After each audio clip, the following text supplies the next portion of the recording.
गुरुर्ब्रह्मा गुरुर्विष्णु गुरुर्देवो महेश्वरः गुरुर्साक्षात् परब्रह्मा तस्मै श्री गुरवे नमः।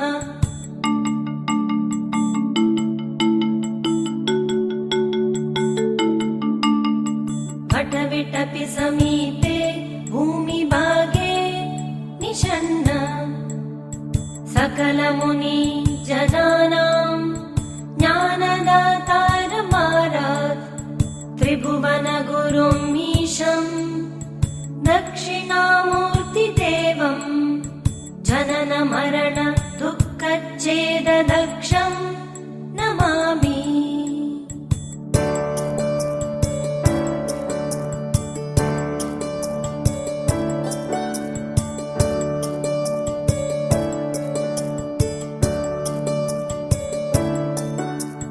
चित्रं